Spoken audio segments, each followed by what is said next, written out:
The Platinum Jubilee celebrations are really hotting up, but the big hot topic of conversation is, will the star of the show actually make it onto Buckingham Palace balcony on the very big day? Hi, good morning, Neil Sean here, nice to see you as ever.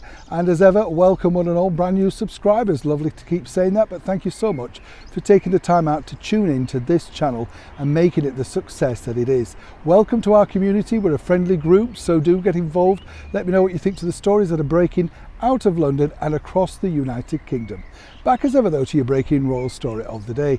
This all centres on the forthcoming Platinum Jubilee celebrations. Now, anybody who watches this channel knows I'm absolutely delighted and thrilled. I will be covering it for a US TV channel as well as reporting on it exclusively here on our channel. So don't worry, whatever's happening, you'll know first.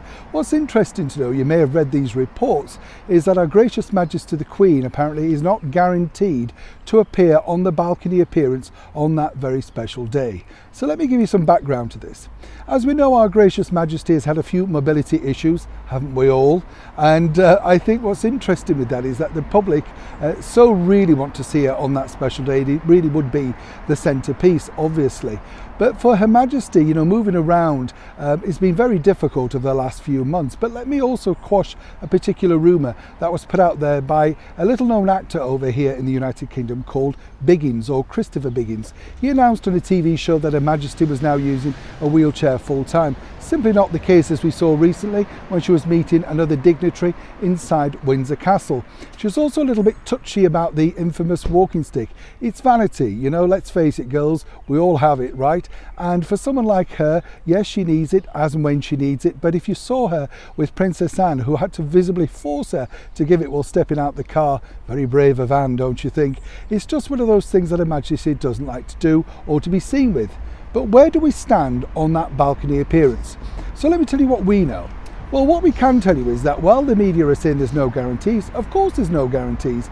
Obviously with the health issues that Her Majesty has had, including COVID and feeling exhausted and fatigued and all that sort of stuff, you do not want to push the health of a much loved monarch. But what I am assured is that whatever happens, Her Majesty the Queen sees this as the basic thing that she would wish to do for the Commonwealth, for her public, for her subjects, whatever you wish to call her or us. She really wants to make sure that we get the opportunity to see her on this very special and auspicious occasion.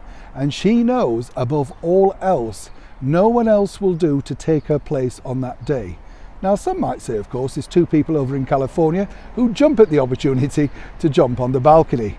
So that alone, I truly believe, will be the spur for Her Majesty to make sure on that day she makes it to Buckingham Palace and, more importantly, on that balcony. As ever, when I know more, you'll know more. Neil Sean in the very heart of Yorkshire.